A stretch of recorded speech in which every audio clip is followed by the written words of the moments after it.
Welcome back. Thanks very much for staying with us. It's over to Tamil Nadu now, where the superstar, the mega star Rajinikanth has come out openly about his political ambitions.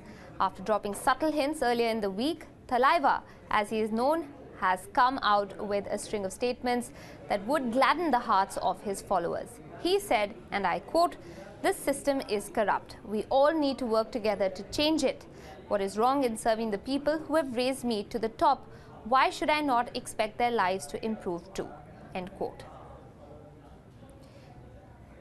And he didn't stop at that. He praised many political leaders in the state as well, including the DMK's M.K. Stalin, the PMK's Anbumani Ramadoss, the VCK's Thirumalavan and Seeman. Curiously, he left out the current AIADMK faction leaders from his mention. Now, looking at this, there are a few questions that most certainly arise over whether Mr. Rajinikanth is finally ready to take the plunge. Joining me on the broadcast to ask some of those difficult questions is independent journalist K.S. Dakshinamurthy. Also with us is senior journalist Balasubramanian Parsuraman. Bala, I'll come to you first. It's a straight question. Do you feel that Rajinikanth is ready for politics? All right, Bala's joining us in just a bit, but I'll take that very same question across to Mr. Dakshinamurthy. Is Rajinikanth ready for politics, sir? You know, it's now become a kind of a habit. And Rajinikanth, constantly takes out the carrot and dangles it in front of his supporters. Now, whether he's actually going to jump into politics is a million-dollar question. Okay, and then, there is also a school of thought which believes that each time a new film office is around the corner, he comes up with something like this, I don't know whether it is charitable or not, but seems to be, because it seems to be kind of true because his next film is on the card, the Endiran 2. Right. Because I just don't see any point in Rajinikanth, just coming out and saying something which completely, leaves everyone groping for answers, So. All right. So you're saying this could be a media plug. There is a movie that's coming up, and he has, as you've mentioned, dangled that carrot in front of his followers before. But the choice of words this time around, Mr. Dakshinamurthy, he is, he's taken pot shots in not saying anything about the AIADMK and praising people like Stalin, people from the PMK as well. Do you think that there's more that can be read into his statement this time around? Yeah, if one wants to read more into statements, definitely yes. Because what he has said this time seems to be a much more considered kind of a statement. But then, when you're entering politics, you can't keep everybody happy because he's necessarily going to antagonize a section. And then, so by praising everyone across the board, what is he trying to achieve? Because when he enters politics, he's going to join one party or another, or he's going to start his own political party, which obviously means that immediately many of these people will be his rivals, right? So, I would say that he's put it all a little differently, but then at the same time, it's all, really up in the air. All right, but just for the sake of argument, let's say he does announce his decision to make a foray into politics. He's going to be following people like MGR, Karunanidhi, Jayalalitha herself. Do you think that he has it in him to be as successful as these towering leaders, especially going by the kind of fan following he has, not just in Tamil Nadu, but really speaking across the country? Well, there is absolutely no doubt that he has a great fan following. That's completely, no one can contest that. But whether this fan following can convert itself into votes is something that is really, anyone's guess. That's the reason for this is that he's never been in politics at all, at any level. So we have no idea, we have no clue how he will behave as a politician. We only know him as an actor. So when how he behaves as a politician and what is the kind of response to him as a politician is something that no one has seen because he's not even tried anything so far. He's only made a couple of statements now and then. And except in '96, he supported DMK well, and then the party won massively. Now, whether that statement had any influence or not is anyone's guess.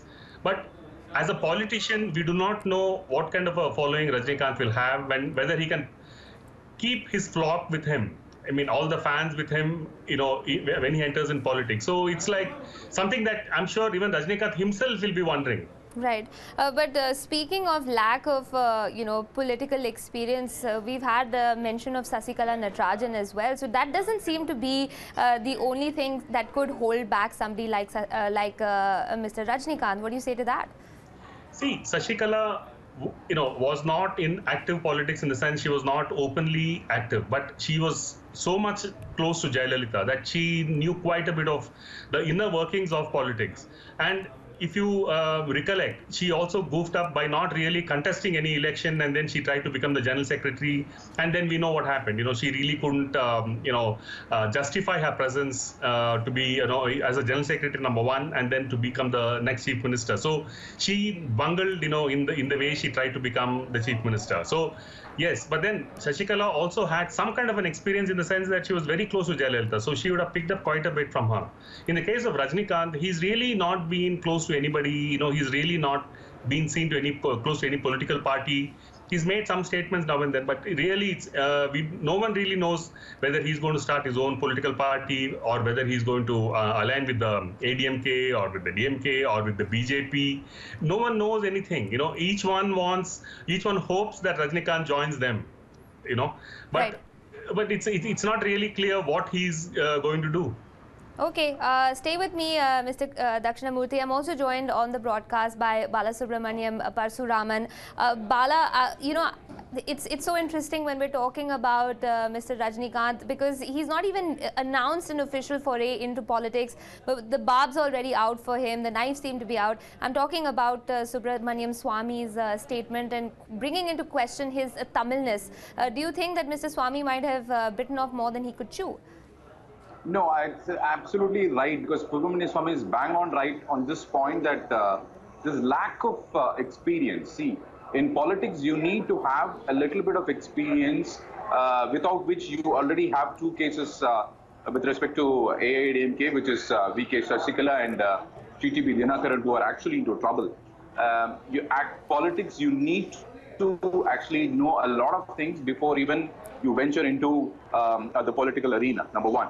Number 2 is, this cat on the wall approach of Rajinikanth is not going to help him in any manner.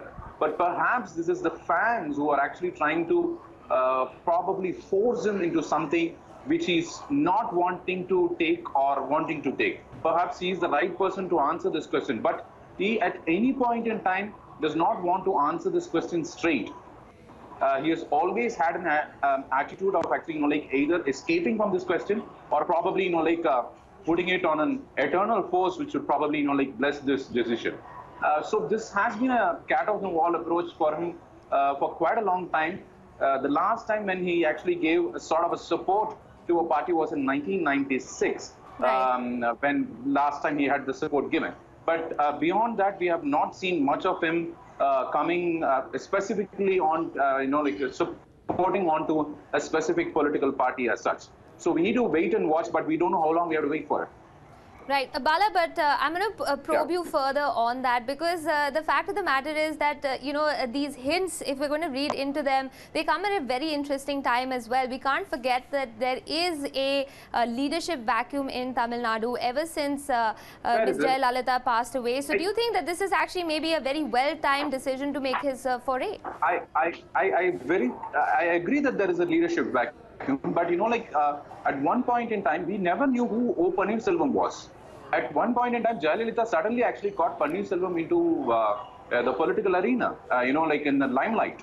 And in such a manner, unless there is an eighth wonder that is going to happen, I don't see Rajinikanth coming into a political front with aligning with any existing party. If at all, my guess, and I'm sure about this guess, that if at all he is going to come, he will probably do it on his own. I don't think so he will align with any political party which is currently in the fray.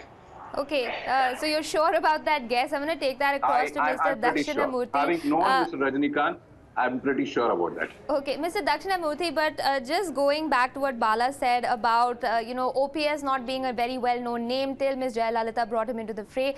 But that's not a problem that Rajnikant faces at all. There can't be anyone really who can say that they don't know who Rajnikant is. So there is that superstardom quality that he has. He has a towering personality, if you will. So he does check a number of the boxes that you expect, especially when it comes to leaders from the south of the country.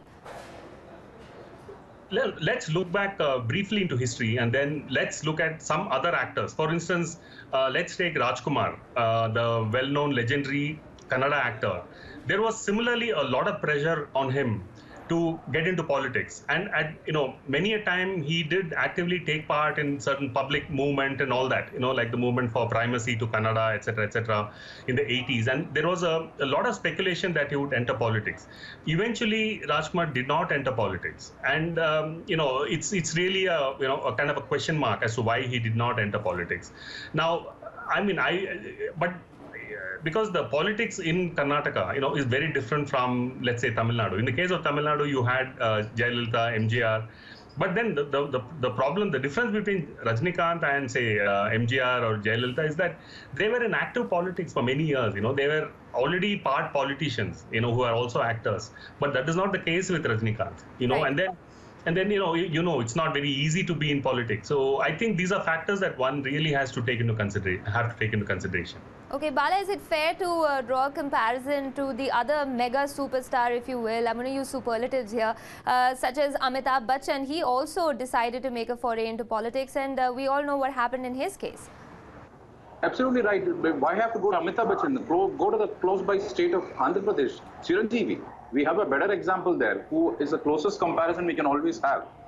See, the stardom politics of Tamil Nadu, yes, of course, as the other panelists said, you need to be in politics for some time to make yourself or make a mark.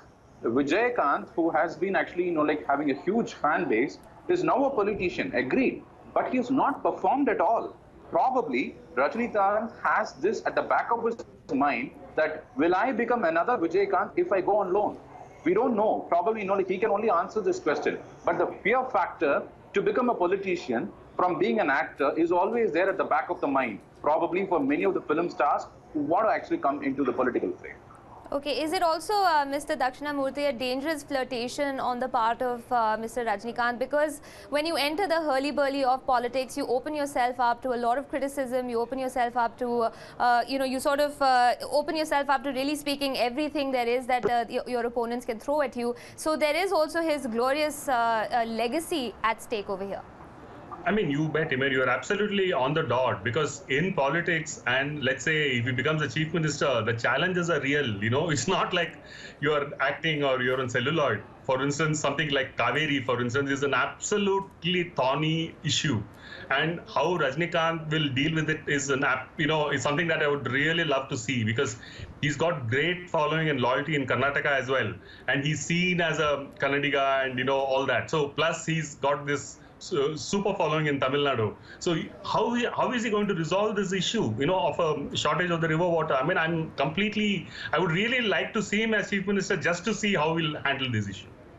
Okay, so I can see that the two of you are being very cagey and very guarded as far as your comments go on this possible foray into politics. But when it comes to Mr. Rajnikant, one can't help but bring it up for conversation. I'm going to wrap up the show on that note, but not before I thank both Balasubramaniam Parasuraman and of course Mr. Dakshinamurthy for being here on the broadcast with us. With that, it is a wrap on this edition of India Prime. I'm Aisha Sindhu. Thanks so much for joining us. More news follows on the other side of this short break. See you then.